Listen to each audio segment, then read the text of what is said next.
Hello everyone and welcome to another edition of Pete's CD and Album World.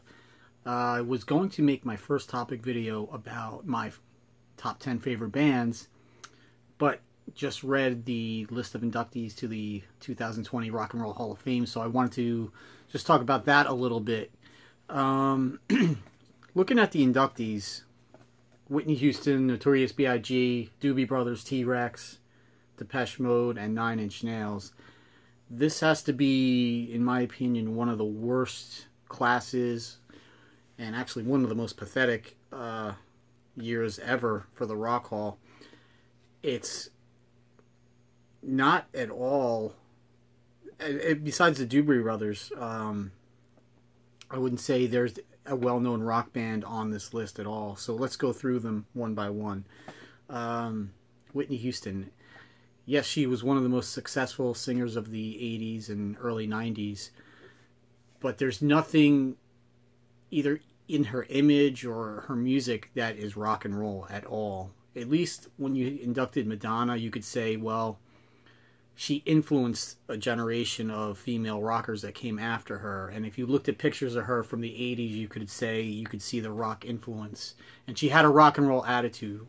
Whitney Houston, although she probably did more drugs than most rock stars, that wasn't part of her image. That was kept sort of in private until she passed away.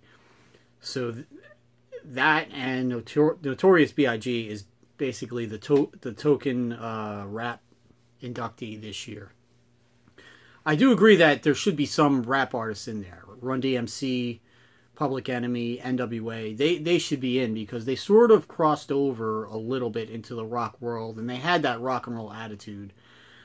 Notorious B.I.G. was sort of the beginning of that transition from rap into what's basically R&B pop now. There really, as far as I know, is not really many true rap artists anymore. It's just more of a smooth R&B type of music, and they're just inducting him just because it's Rolling Stone. And that's another thing. This is not really the Rock and Roll Hall of Fame. This is the Rolling Stone Hall of Fame. Meaning that Rolling Stone was never really a rock and roll magazine. Rolling Stone is a pop culture magazine. So, although there have been rock bands that have been part of pop culture, the majority of it is pop artists. If you look at the years through Rolling Stone, how many true rock bands have been on the cover of it? Maybe in the 60s and 70s, but beyond that, it was more of Michael Jackson, Madonna, Whitney Houston, that type, that have been on the cover. Even Kiss, a visual band like Kiss, was never on the cover of Rolling Stone. And you know it killed them to induct them. Jan Wenner hates Kiss. So what's happening now is you can see the last few years, all of the older bands that haven't been in the Rock Hall, they're just sort of throwing them in there. Deep Purple, Cheap Trick, Kiss, just to get it out of the way. So now you see the transition because you could tell Whitney Houston and Notorious B.I.G. are going to be the feature of the show. And that's what's going to be the future of this because, you know, the last 25 years or so, think about it, what rock bands have had pop hits? Very few. If you look at the top 10 at any given time in the last 20 years, it's basically a form of R&B. Not even pop rock. I mean, how many songs in the top 10 now have any form of guitar in it? Probably none. So just going down the list. The Doobie Brothers, I could see them getting in. To me, they were always borderline. I don't see the influence. I've never heard anybody say, hey, I started playing music because of the Doobie Brothers, or this song inspired, you know, from the Doobie Brothers inspired me to write this song. But yeah, I guess they deserve to be in strictly by the amount of hits they have and how big they were during the 70s.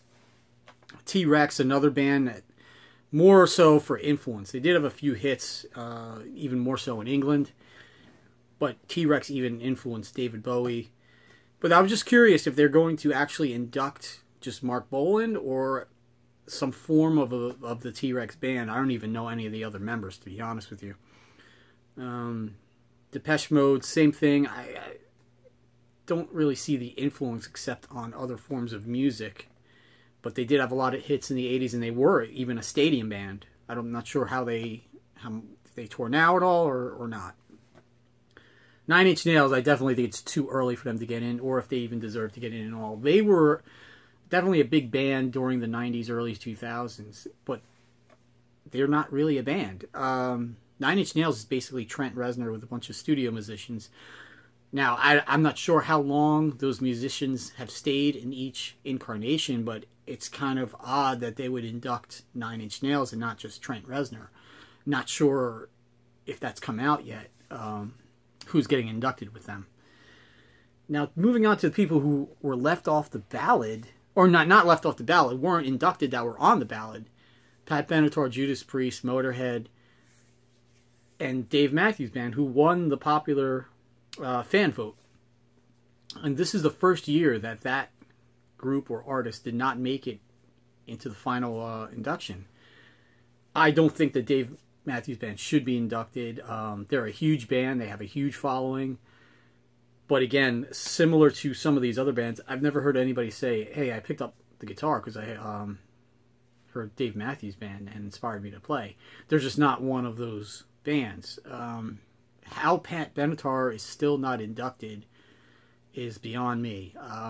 Especially a few years ago, Joan Jett getting in. You would have thought they would have almost been either the year after or together.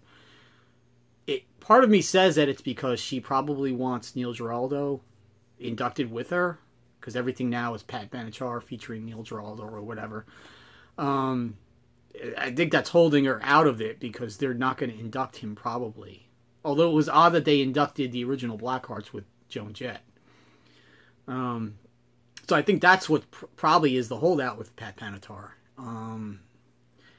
And yes, he's been her guitar player since the beginning. They've been married for pretty much that whole time. But if you look at it, they actually didn't write a lot of their own hits. Their big hits were written by other outside writers, etc. They did write a lot of songs on all their albums, but I could see why that one reason is keeping her out. Not that it matters. This is just, it's not like a real Hall of Fame. It's more of what Rolling Stone wants to tell everybody is what should be in there. And at some point you have to think, well, not everyone can get in.